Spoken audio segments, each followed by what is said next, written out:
As the mayor of the town of Clayton, I'd like to call this regular town council meeting to order. I'd ask you to stand for the Pledge of Allegiance and remain standing for the invocation. I pledge allegiance to the flag of the United States of America and to the republic for which it stands, one nation, under God, indivisible, with liberty and justice for all. Let us pray. Most gracious and heavenly Father, we pause to give you thanks for the many blessings of this day, and we ask, Lord, now that you be with us as we proceed with the business for the town of Clayton. For it's in your great name we pray. Amen. Amen. Amen.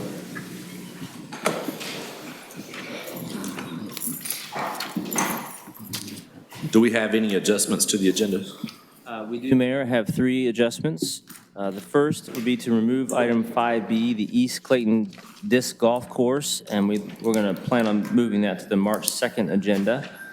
The second item would be an add to under 8F, so that's going to be new business, item F, a resolution in support of immediate funding for construction of I-540. And Stacey Beard is going to give that presentation.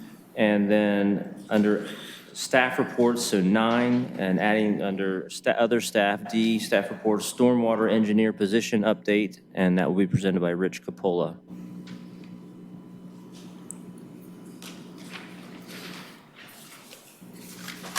All right, I have those added and subtracted from our agenda.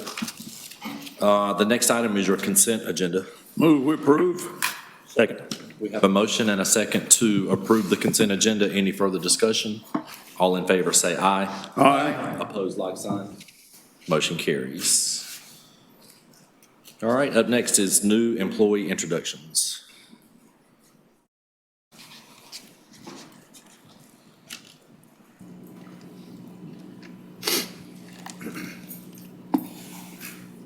Good evening, Samantha Woodland-Weber, Planning Director, and I'm happy to introduce Sharon Sharp. She is our new planner. She started in January with us. She has over 17 years of experience in planning and zoning.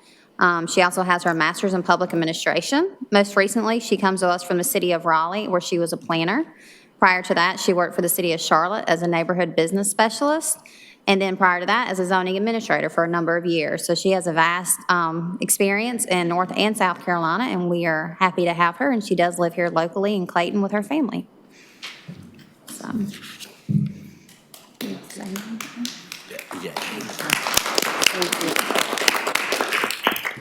Good evening. It's a pleasure to be here and to be a part of the team. Everyone has made me feel really at home. It's like one big family. So I look forward to working with you all. Welcome to the team. And we pulled you out of Raleigh. Who would have ever thought Clayton could pull people out of Raleigh? That's awesome. Welcome.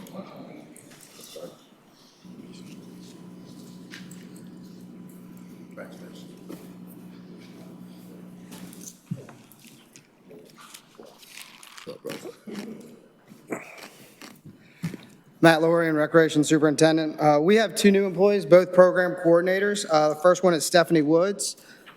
She came to us after 12 years in Apex. She got her bachelor's degree from NC State, and she is originally from Cary, so she's local to at least North Carolina. Stephanie right now oversees all of our fitness programs, tennis, nature programs. She's big in specialized recreation, which we're growing dramatically right now. And she also oversees all of our after-school programs and youth, like summer camps. So I'll let Stephanie say a little something real quick. Thank you, Matt. Good evening, everybody. As Matt said, I am a local North Carolinian, and I am born and raised and have lived and worked in Wake County all of my life. So I'm excited to now be a part of Johnson County, learn this area, learn this town, and get to know all the people and the citizens and bring really great programming here. As Matt said, I am in charge of specialized recreation. That is an area that's near and dear to my heart. And I would like to invite all of our council and anyone here to come to our upcoming 1920s themed specialized rec dance that is going to be held on Saturday, March 21st from 6 to 8 p.m. We're going to be putting on the Ritz, and we would love to have all of you guys there. Thank you.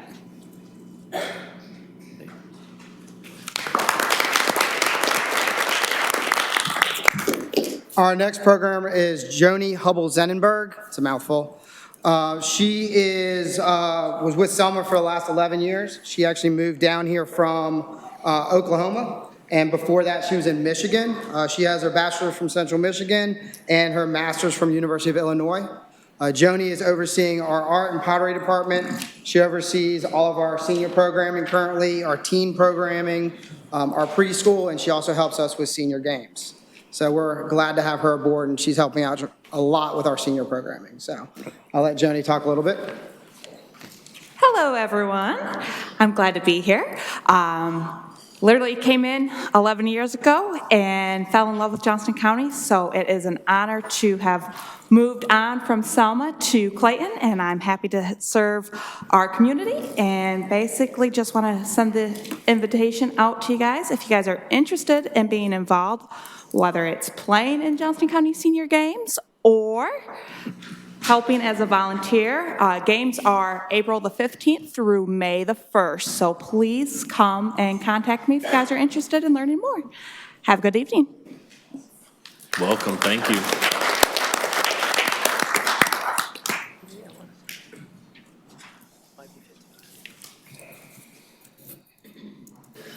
Good evening, Mayor, Council members.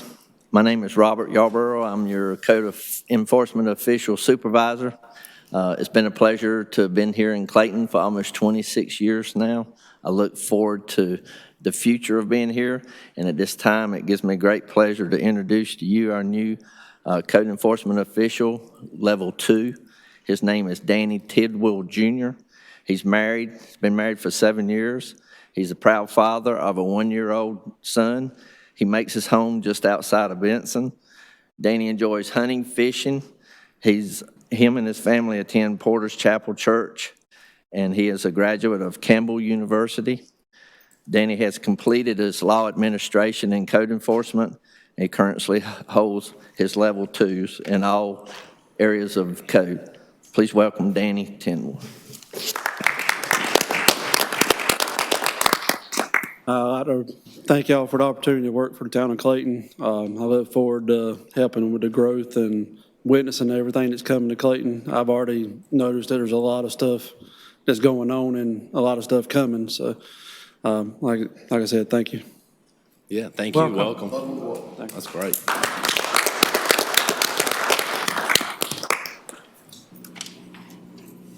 All right. Up next is going to be the Park and Recreation Advisory Board Annual Update.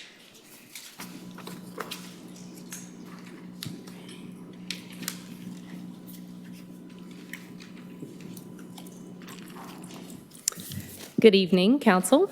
My name is Emily Bedingfield. I am the current chair of the Clayton Parks and Recreation Advisory Board. I'm joined by the two youngest honorary members of our board tonight, so apologies if there's any loud noises behind me. We wanted to provide an overview of 2019 and a look forward to 2020. First of all, I'd like to say that we were very happy to be joined by Scott in the last couple of years. He has brought some new ideas and new visions and new support for our board that I think we've all been really excited about. One of those items was the Parks Tour. We took our very first board Parks Tour in 2019 in February, and that was just a really neat way for the members of the advisory board to get out in the field with staff and with council liaisons to get an on-the-ground feel for what is happening in our parks, how they're being used, and have a real-time discussion with staff about our visions for the parks, the way we see them being used, and needs for improvements. Now, in 2019, we were looking ahead, sort of hoping for the bond to come through and thinking big dreams for the future, and of course, that's past now. But that was a very exciting first step for us. We served as the steering committee in 2019 for the addendum to the Parks and Recreation Master Plan. Of course, that was the update after our Parks and Rec Master Plan was about 5 years old. It was time to take a look and see where we were as a community. We're growing very, very quickly, and it was very important for us to take a look and step back and make sure with the bond referendum looming that we were where we wanted to be and had the right goals in mind for our community. And we were very excited to serve as the steering committee for that effort. We provided input to the director and staff on conditions on the parks. This led to the director's request to bring the parks operations back in-house. This occurred on a trial basis in July 2019, and that was very successful and will likely be a permanent fixture in the 2021 budget. We've had significant involvement as citizen advocates for the bond referendum. Our support ranged from volunteering at townwide events to sharing online posts, creating our own online post, putting up yard signs, talking to neighbors, talking to anybody who would listen about the importance of this bond referendum and what it meant for our community. We really worked hard to encourage people to get out and vote, and we were very excited to have been a part of that effort and the success and community-wide support that it received. In 2019, we decided to decrease our board size a little bit. We were a little abnormally large, brought it down to what we felt would be just a better fit for our board. We were able to add 3 new members in 2019, and we had an additional 2 new join us in 2020. So I would say that we have a really cool mix of people who have been on the board for years. I know some of us have been there for a very long time. Myself, I've just been there about 4 years. And then we've also got some new folks, like some in the audience here, who've been able to join us tonight. I'm so glad they're here, but to show that support and to get a good mix from people who have been on the board for a long time and people who are coming in with brand new ideas. So we've been really excited for that. Plans for our upcoming year. So we are excited for 2020. Like I said, the bond referendum passed. There's a lot of work ahead of us in the town and the consultants that have been chosen. We are proud to be serving as the steering committee for the planning efforts for the preliminary design phase. This means that as a committee, we are committing to extra meetings. We're committing extra time, extra brain space. We're going to hold meetings in February, March, and April with consultants to provide our input and feedback on that design phase. And we're looking forward to how that's going to play out and the ideas that these consultants can bring to our community. We're looking for ways that we as a board can better engage the public. We're exploring independent social media presence or similar tools, ways that how can we get more input as a board, as a committee, from that public. We know that the Parks and Rec Department does a great job of outreach, but we want to make sure that as that advisory board, we are doing our job in providing opportunities for feedback. We plan to advise the director and the staff on program expansion, partnerships, and long-range plans moving forward. One thing that keeps coming up in our meetings is recycling, environmental stewardship, ideas like that. So one thing in 2020 we want to look forward to is, especially as we develop our plans for the parks, how can we as a town provide examples of environmental stewardship? And not only in our parks, but in our programs and in the way we operate. And of course, in 2020, we had a park tour. In 2019, we were looking ahead with big hopes and dreams. In 2020, we're looking ahead knowing that our community has shown the support to move forward with those big ideas, and we're really excited moving forward. In summary, we truly appreciate council's support. We truly appreciate your continued support moving forward in 2020, and we are so excited to grow our presence as a board and continue to report all of our successes back to you. Thank you so much. Thank you, Emily. Great job. Questions or comments? Mr. Granis? I'd just like to personally thank the Parks and Rec Board for what you do. As most of you know, I'm the new ex officio to the group, but I've always been involved with Parks and Rec ever since I've been on the council, and I'm very grateful for what the entire team does.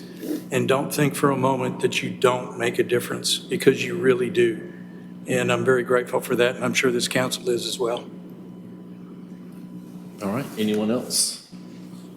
Okay, up next is public hearings. The item is 2019-2 244-OA ordinance, Code of Ordinance Amendment, Chapter 155, Section 202. This big button advances, and that goes back. Should work for her.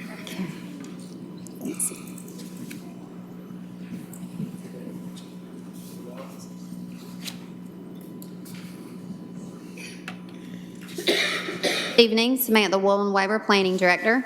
This is an ordinance amendment that we began in 2019, and it is under the Chapter 155 of our UDC, under the Land Use Regulations. And the actual request is to advise the assembly uses under our use table. And the districts that are affected are RE, B1, B2, and B3. Over here. Part of the 160D regulations, the conditional uses must be replaced with the special uses. So while we were looking at the assembly, I'll call it line item in the use chart, we wanted to go ahead and change all of the existing assembly uses that were conditional uses to special uses and go ahead and get it updated as we were doing this. But the big change tonight for this ordinance amendment is going to be the addition of an assembly use as a special use in the B1 district. So currently, assembly use is not under the use table as permitted or special or conditional use. So the overall request, what is new to this ordinance, is to allow assembly as a special use in the B1. So this ordinance amendment is approved tonight. Someone can then come in and apply for a special use permit and provide all the proper documentation and go through the process of the special use permit that then comes before the council before they are granted an assembly use in the downtown. And so again, while we were doing that, we changed all of the other ones to be a special use because it doesn't make that much sense to have conditional use and special use in the same, I'll call it line item for the use table. Again, this is consistent with the comprehensive plan 2040. And all the other districts, we did not add it to any other district or take it away, just added it to the B1, which is downtown. This is mainly going to be along Main Street in the heart of our core of our downtown, and then there is some B1 zoning at Riverwood. Planning Board did recommend approval of this ordinance amendment, and staff also recommends approval. I'll be happy to answer any questions that you may have. Questions or comments for staff? Mr. Grandis. Does this amendment in any way affect the downtown overlay district, and if so, how? It does not. So this is the special use version of the use table, and the downtown overlays. And overlays a separate set of standards on top of the use table. So whenever a special use comes through, we will look at the downtown overlay as well as the regular planning and zoning regulations.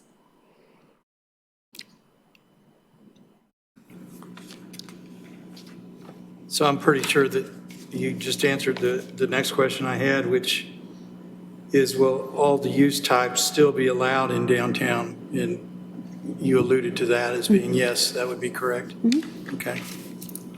An assembly use would be anything, I should have clarified this, my apologies. It could be a wedding, a birthday party, if somebody had an event center and they wanted to do church as a Sunday morning, and then the afternoon they have a baby shower. Assembly is also going to be geared towards event center in our current definitions, and with the code rewrite, we may separate the definitions out and have an assembly and an event center, but at this current time, it does serve us to do this under one use. Okay. Anyone else? All right. If not, I'll open the public hearing, and anyone wishing to speak, please step forward and state your name for the record.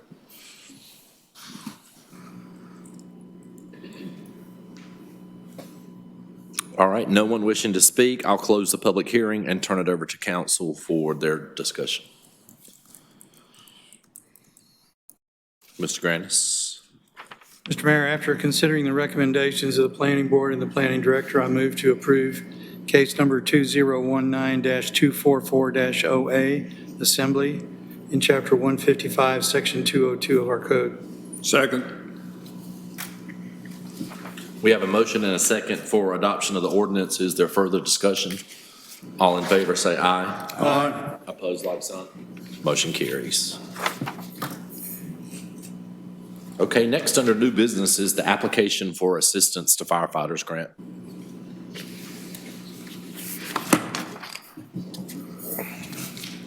Mr. Mayor, members of the council, Lee Barbie, Fire Chief. Tonight, I'm requesting your approval to apply for a 2019 Assistance Firefighters Grant for a vehicle exhaust system. This would be at both stations, Station 1 and Station 2.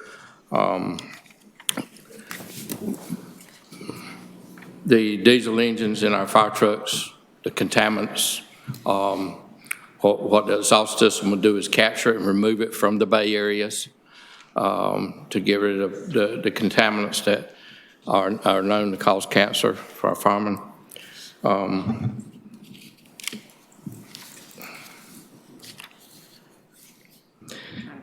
That's all right. So the grant period runs from February 3rd to March 13th of this year. The time period for if they approve the grant is hopefully a 90-day window. When we did the SAFER grant, that was delayed when they had the government shut down, but typically they're looking at a 90-day window from the time the grant closes. So the grant period would run from May 1, 2020 through April 30th, 2021. We cannot exceed $100,000 total project cost per station. This exhaust removal is on the priority grant list. Our cost share would be 10%. I don't have any quotes yet. I'm still working on that to prepare the grant, but some of the information I've received, it could be like in the $30,000 range for Station 2 and in the $90,000 range for Station 1 because of the size of the bays. But our portion, again, would be 10% of that if we got approval. And tonight, what I'm requesting is your approval to support to at least apply for the grant. There's no guarantee we get it, may or may not get it. We have received grants in the past and has benefited us, but I wanted to go before y'all tonight to get your approval. Awesome. Well, I definitely think it's a worthy idea, without question. Never really thought about how the exhaust works and is a contaminant, and yeah, so. We built these stations, and I forgot to say this, but we built these stations before there was some of these requirements that we need to be doing. Sure. And when we built these stations, we was focused more on the volunteer side. Now we're 24/7. These guys live there 24 hours a day. Right. And that's the reason I'm pushing to look at some of these changes that we got in prior to the code changes that we need to be addressing because we have full-time staff here. And one of the ways to do it is through the grant process, try to get that assistance. Yeah, I think it's a great idea. Mr. Holder? Yes, sir. Chief, what happens if somebody gets in the truck and starts to leave without disconnecting that system? Can you go back to a slide, Stacy? So the exhaust system is on the rail system, and it'll detach itself as they're running, as they're going out the door. So it stays on until they pull out? When you crank it, it stays on. If they're running the truck in the bay, it stays on. So I have not seen it as it's fully working, but I know they're using it at a cat plant. They have installed it throughout the camp plant for them where the vehicles are set stationary, and then as they start to move them and go out of the building, they'll eject. Cool. It's kind of like the bay doors. We have trouble with bay doors. We eliminate them problems with the bay doors. If this happens, we'll eliminate some more problems. All right, anyone else? Entertain a motion to approve the grant. I move we to approve apply. the grant. Motion and a second for approval to apply for the grant. Any further discussion? All in favor say aye. Aye. Opposed, like sign. Motion carries. Up next is the award bid 2020 road rehabilitation project. Good evening. Talk to you about the bid opening for the fiscal year 20 road rehab project. On February 6th, we had the bid opening. We had actually great participation, 6 bidders, so we're really excited about that. And what was the best thing about it was the top 3 bidders were within 3% of each other. So good to have that competitive bidding as well. Now, Fred Smith's company was the lowest responsible bidder, and his bid amount was $1,316,321.03. Now, we believe that price is certainly fair and reasonable, and we recommend award of the contract to Fred Smith. We also have to, after the award, we have to execute a contract, which we're working on contract documents. If we award tonight, we're going to start finalizing those, and we ask you to authorize the town manager to execute that contract. To talk to you a little bit about the project itself, we've got 12 road segments in this project, which we have listed on the agenda packet.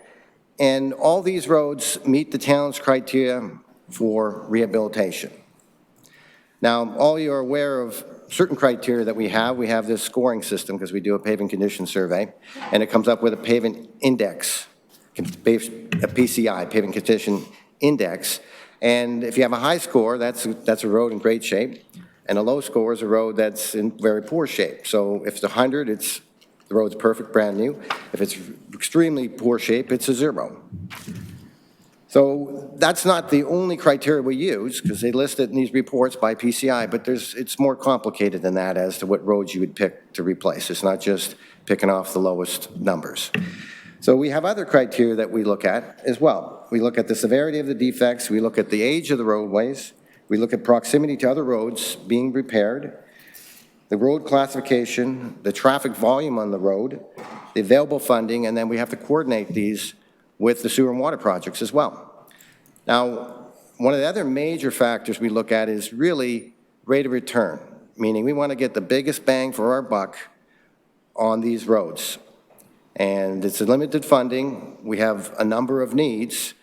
So in order for us to keep ourselves from falling behind, we have to have a mix of fixing roads that are not really, really bad shape, but on the cusp of getting to be bad shape, so more around the 50 PCI range, where they're still inexpensive to fix now at a mill and a fill type thing, at a 2-inch.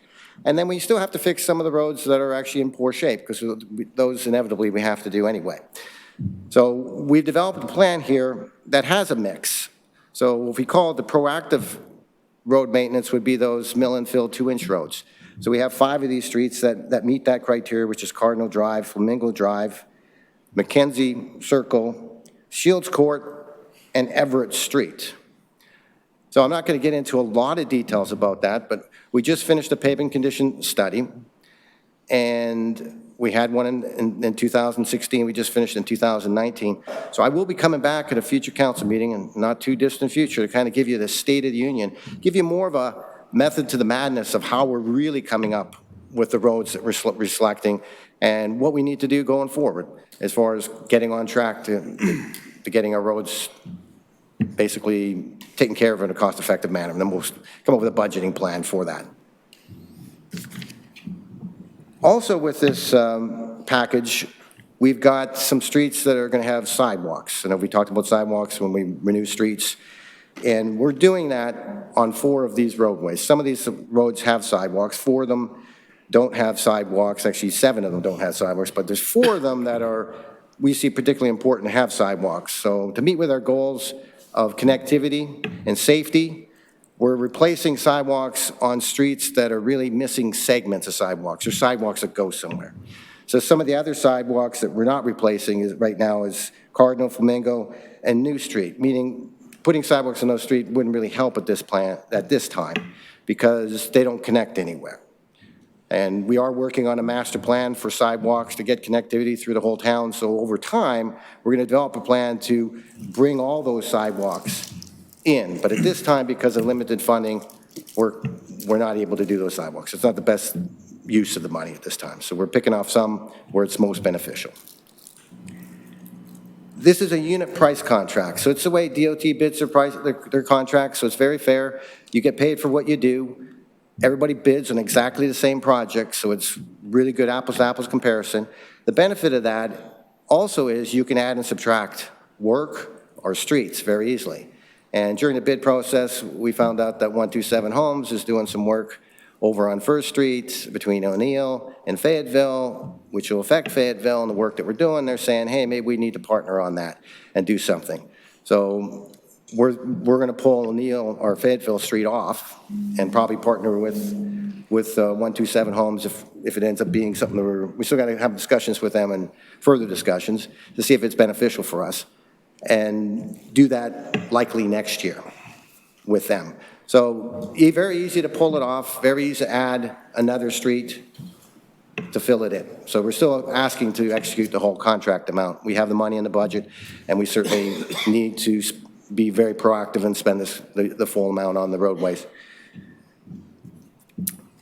Also with this contract, we do have a provision in there that we could actually increase the contract up to 50% of the contract value. And that's just, should we find additional monies, then we potentially could do that. So it's just something that we can think about. There is some Powerball money right now that is not appropriated for anything. It was a balance that we had from last year, over $400,000. So potentially we could bring that forward, or we can choose to just use that in future funding for fiscal year 21. So we have some options. Now, part of this is going to be a communication plan, particularly on the streets that have the new sidewalk. So I've kind of included some, some door hangers that we're going to send out to people that are directly affected by the construction, the one that the sidewalk's right in front of their house. And we also want to meet with them one-on-one. There's not that many houses that we can't do that, so we can talk to them about it and get their input and feedback into it. We're hoping that people are going to be excited about the sidewalk, like we are. We see it as something that's improving safety and connectivity, and it's good for the neighborhood and the town, overall town as well. So we're hoping that they will see it the same way. But we want to, obviously, they will have some concerns about, where is it located, how far to the house, and that sort of thing. So we really need to talk to them more on a one-on-one. So I'm going to be working very closely with the PIO. Stacy already have been. I've kind of put some samples in there, but she's working her magic, and she can make it even better than what I've done. And we'll also have a communication plan for streets that are under construction, so we can make sure they're aware of that. And we'll give out door hangers on those, but we have more lead time on that. That kind of concludes my presentation, but I'm happy to answer any questions. Awesome. Great presentation. Mr. Bunn? Blake, I'm looking at the contract. You've got 12 projects, correct? We got 12, it's not 12 different, yes, street segments. That's correct. And all this is going to be completed, as I read the contract, by May 29th? That is correct. Wow. Good job. Well, they got the capability to do it. I've done contracts of this size many times before and started them in the spring just like this, and they were able to complete the project. Yes, So you're thinking within the next couple of weeks you're going to start this project? We're looking at really hopefully signing the contract with them, finalizing it by early March, and then they'll probably start maybe mid-March depending on weather. They could potentially start that early. Correct. And it would be, it's not that they're going to work on one street and then move to one street. The likelihood is they may work on a few streets at once, but not 4 streets at once. Now, you said something about sidewalks. I missed that part. How many streets are getting sidewalks? 4 streets are getting sidewalks that don't currently have a sidewalk, really missing gaps. They have sidewalks on either end. This fills in a gap that's... Do you know what streets they are? I do. The streets they're getting sidewalk are Front Street, Champion Street, Everett Street, and Westminster. Okay. And one thing to point out about Front, probably one of the most important sidewalks we have, when we come into Harvest Fest, you got to come to the other side, cross the tracks. That street has got a lot of truck traffic on it. It's a narrow street. It's not very safe at all. So it really needs a sidewalk badly for safety purposes. Now, the complication with it is it's in the NCDOT right-of-way. We're working closely with the railroad on this, and hoping that they'll approve it, because it needs their approval. Their standard stance is that they don't approve new infrastructure in their right-of-way, even sidewalks that are way off the right-of-way, running parallel to the right-of-way. But we've had conversations with them, and they see that, at least some people in the organization there see this as a benefit potentially to the railroad. Maybe they should or could make an exception, so they're having internal discussions. We're hoping that will get approved, but we're still waiting to hear back. Thank you. Great. Mr. Granis? Blake, in the contract, I noticed that you have a performance of work by the town and then also a termination clause, but I didn't see anything about non-performance. Would that be rolled up into the performance of work by town clause or paragraph? Well, if they don't perform, there's certainly remedies that we have. Obviously, we can get someone else to perform the contract if they're not going to perform the contract. So what clause that is specifically for non-performance, I'd have. Well, it does, in section 7, performance of work by town. It says if the contractor fails to perform the work in accordance with the schedule referred to in section 3 above, the town may, in its discretion, in order to bring the project closer to schedule, perform or cause to be performed some or all of the work, and doing so shall not waive any town's rights and remedies. Before doing so, the town shall give the contractor reasonable notice of its intention. Correct. The contractor shall reimburse the town for all costs incurred by the town in exercising its rights to perform or cause to be performed some or all of the work pursuant to this section. Right. That's where the town would not perform it ourselves. We would hire another contractor to do it. So they would have to be, obviously, they would have to be quite a bit past that date of May 29th and not actually diligently working on the job for us to probably execute something like that. But we would certainly work with our attorney, Catherine, on it and get advice as to how to handle the contractor if he's not performing. But we should know way before then whether he's performing or not, because we're going to have a schedule that's laid out. As soon as he signs the contract, he's going to give us a schedule. So it's a reasonably tight schedule, and that if you don't start work as you intend to start work, we can start already putting the pressure on saying you're falling behind. It doesn't look like you're performing at a satisfactory rate. Or do you intend on completing this project on time? We do have liquidated damages, $500 a day if they don't perform. So there is something in the contract that motivates them to complete it on time. So Fred Smith is a good contractor, worked with them in the past. I've never had a problem with them. So we're very confident that they have the capability to do the job. I think we all know that we had an issue last year on a particular job that was done, and we ran into several issues. And that's why I raised this. I just want to be sure that we're protected and that we won't have any undue out-of-pocket expenses. We are protected, and if there's weather delays, the contract specifically says how much you get for a weather delay. So it's not arbitrary where it rains in one day and all of a sudden the contractor says, I've lost a month's work. Mm-hmm. No. You only get so much per month rain days, and those are typically the ones that they claim are the problems. And so if there's 5 rain days that month and you've only had 4, you can't ask for extra time. If there's 6, then you get 1 day, but you don't get 2 weeks. So if we stay on this diligently, we're going to have meetings probably every single week. We're managing the project ourselves on site to see that the contractor's performing, that he's showing up. We're going to be taking records of daily inspection reports that they're there. So these things are all very important if you want to create a case that the contractor's not diligently working on the project. And then should you have to fire them and hire someone else, well, you got backup to support it.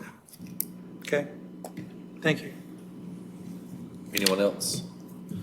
My quick question is the PCI, that's the rating from low to high. Payment Condition Index, that's correct. So do we have one of those assigned to every street in Clayton? Every single street. Awesome. So do you think we could get like a list of that for the council, and let's see it from our best streets to our worst streets? We have it. It might be best if I come back to council and give you a full presentation on it, so you better understand, how they develop these numbers. Yeah, that would be awesome. And educational and beneficial, and it's especially beneficial for us when we're out in the public trying to talk about doing street improvement. Yeah. What's really beneficial about it is having a dollar amount. How much does this translate to in dollars? And they have done that as well. Awesome. All right, anyone else? All right, if not, what are the wishes of the council? Mr. Mayor, I make a motion that we adopt the resolution 2020-05 and also authorize the town manager to execute the contract. Second. Thank you. A motion and a second to adopt the resolution 20-25 and to authorize the town manager to execute the contract. Is there any discussion? All in favor say aye. Aye. Opposed, like sign. Motion carries. All right, thank you. Up next is the 2020-14 SNA Clayton Corners alternate sign plan.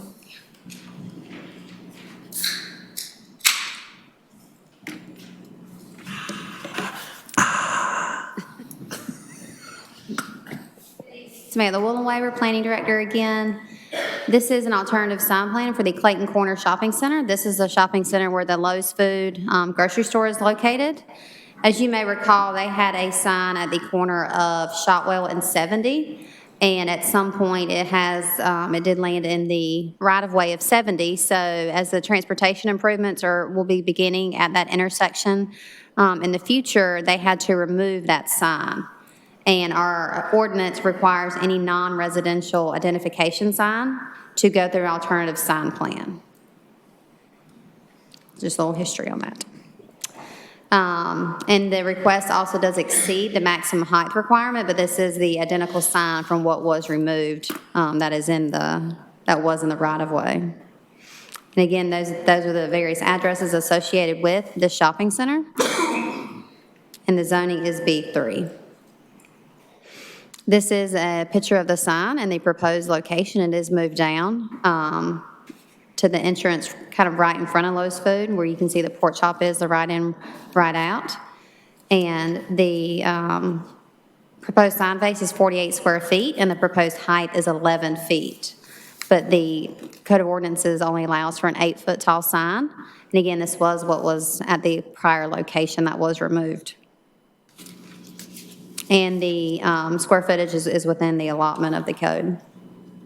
It is a monument sign, it is brick, and it looks identical. They just installed one further down in between the gas station and the median. I'm not sure if you all have seen that one. That one was destroyed and that was replaced.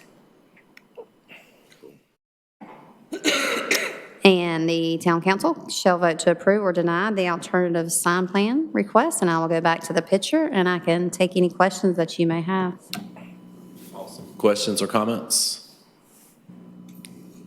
Mr. Grannis? I didn't see anything of a staff report in my agenda. So could you, and obviously you've explained why it's an alternative sign request, but what is the staff's position on the sign as far as being in favor of it or not? For this sign, being as it was similar to what was removed, and it only exceeds the height by 3 feet, there's no illumination or anything. The sign does, what the staff does support this one.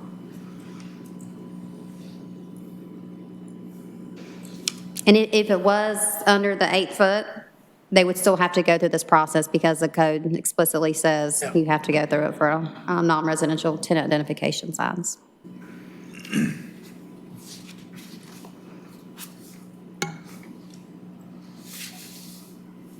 All right, I'll entertain a motion.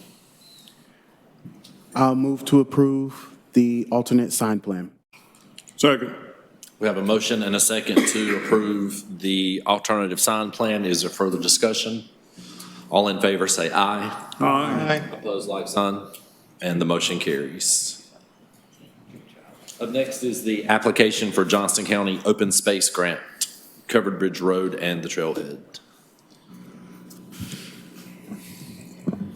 Good evening, Mayor and council members. Hope y'all are doing well this evening.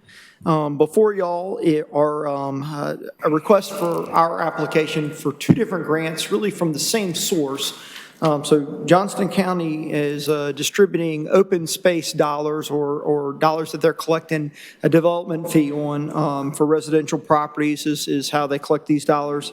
And they're distributing those dollars via grant this year. And we are applying for two different ones because we qualify in two different districts. So the dollars are distributed via high school district.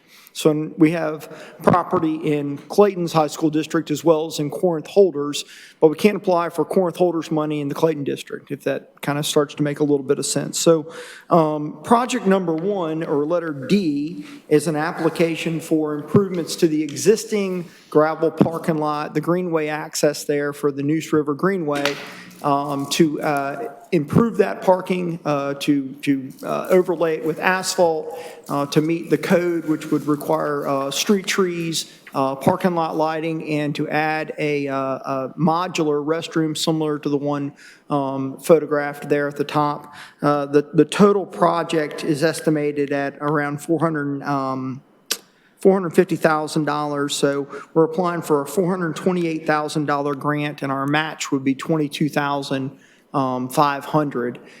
If y'all approved our application for this, we would know whether or not we've received these dollars prior to our budget cycle this year, and we would be making the request for that budgeted match amount, and the match amount is 5% on these grants, so it's a really reasonable match. The second one is for improvements to the Clayton Middle School athletic fields. That property adjoins the Clayton Community Center and Community Park. Those fields are utilized by Parks and Recreation as well as Clayton Little League and the Neuse River Football Alliance. And so we have gone in together. They've written letters of endorsement for our grant to apply for dollars to make some improvements on that site, improvements to the existing soccer/football multi-purpose rectangular field, as well as to the baseball and softball fields. The improvements include making repairs to existing irrigation, turf improvements, as well as new goals. And then a large piece of that grant is actually a multi-sport court, and that's what the larger image is on your screen there today. It's a court that can serve the needs of futsal, as well as basketball, pickleball, soccer, tennis. You know, it's really a court that has a lot of flexibility in it that we would construct up near that school. And really all of this is tied to a desire of ours to utilize this space more. We already utilize Clayton Middle School for basketball nearly every night during basketball season, with the exception of Sunday. We're playing practices there tonight, and we'll do games there on Saturday. And it's our desire to also use some of that space to expand our summer camp program.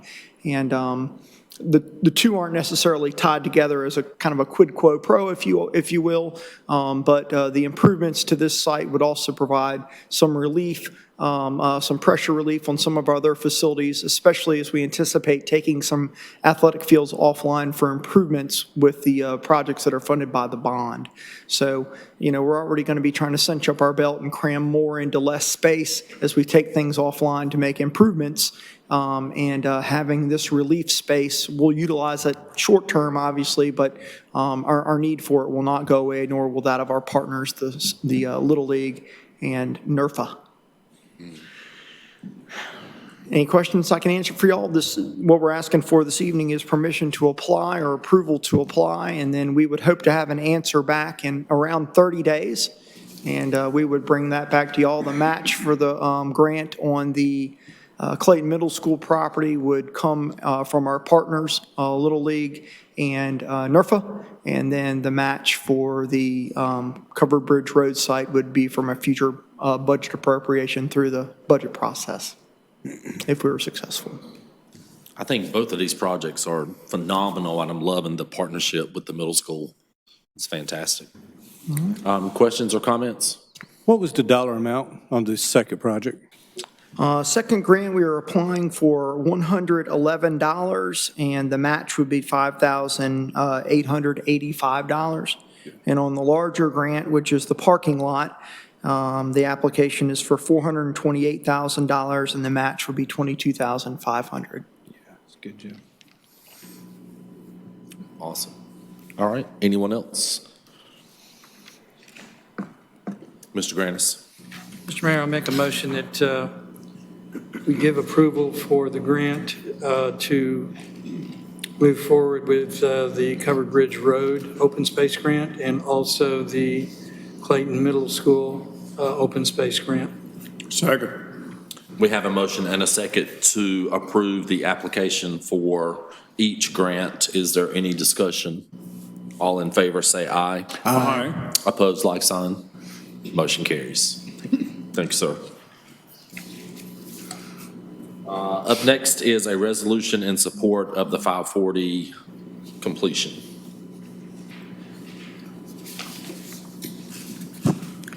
Stacy Beard, Public Information Officer. The town of Clayton was contacted by the North Carolina Turnpike Authority, which is a part of NCDOT, as they work to expedite the completion of I-540.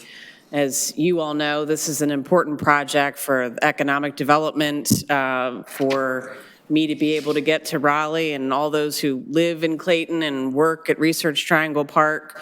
The completion of this loop around Raleigh, it will be a critical project for easing congestion, but also for the growth of this area and businesses. And so they are applying for a federal grant. It is a Infrastructure for Rebuilding America grant.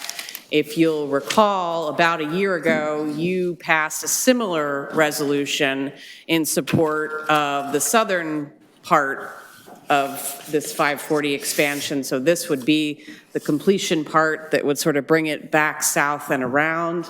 The amount of the grant is unknown. It's determined by the federal government, but they are looking for letters of support from various town councils, chambers of commerce. I believe our partners at Johnston County Economic Development, the Clayton Chamber of Commerce is anticipating a letter or resolution of support. And so they are looking for that as they apply to the federal government for this grant. And in before you or included tonight, last minute, was a resolution in support of them applying for this grant. Right now, it looks like funding for this project wouldn't be available until 2029, and a grant like this would help to accelerate that time. All right, awesome. Questions for staff? All right, if not, I'll entertain a motion. Mr. Thompson. I move we approve the resolution supporting the I-540. Second.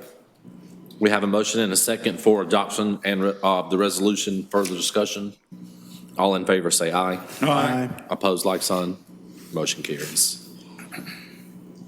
Moving right along with staff reports, beginning with the town manager. No report. Town attorney. No report. Town clerk. No reports, thank you. All right, we'll turn it over to other staff for the RPF for financing the Noose Riverwalk Reclamation Facility. Good evening, Mayor, members of council. Tonight I wanted to give you an update. As you know, staff continues to work with the LGC staff to obtain financing of the preliminary costs for a new water reclamation facility. The town has taken a proactive approach. We engaged Davenport last week to solicit bids for a direct placement loan of up to $15 million. That'll be backed with revenue bonds from the town's water sewer system. That'll provide financing of our nitrogen credits that we're anticipating purchasing, as well as some other preliminary costs. Those bids are due back on February 26, which means we will not have the opportunity to include the results of those bids in council's agenda package for the next meeting. But we will be making a presentation at the next meeting on March 2nd, asking council to approve the winning bid as well as the findings resolution. Awesome. Questions or comments?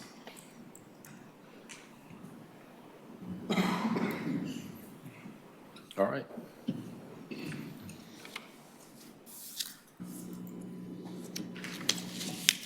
Up next is going to be the stormwater engineer position update. Good evening, Mayor and Council. Rich Capola, Public Services Director. If you recall, as part of the FY20 budget, stormwater position was approved at a half-year salary that would be a maximum of $80,000 a year.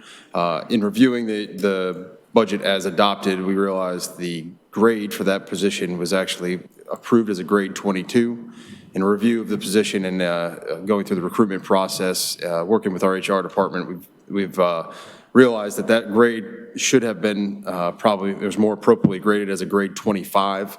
So our request tonight would be to amend the approval, again, no change in dollar amount, but just correctly grade that at a grade 25 as opposed to the current grade 22. All right. Questions of staff? Mr. Granis. What's the effect on the entry level, mid-range, and high range for that position? Excuse me, so the grade 22 range previously would have been 55,000 to approximately 87,000. The grade 25 moves it from a starting of 64,000 with a top end of just over $100,000 for the total range. And what was the entry for 22 again? 55,370, I believe.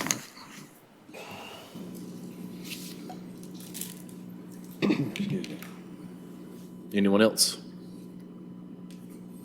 All right. Make a motion, we approve. We have a motion and a second for approval of the grade change. Is there any further discussion? All in favor say aye. Aye. Opposed, like sign. Motion carries. Thanks, Rich. I'll now open the floor for informal discussion and public comment. Anyone wish to speak, please step forward and state your name.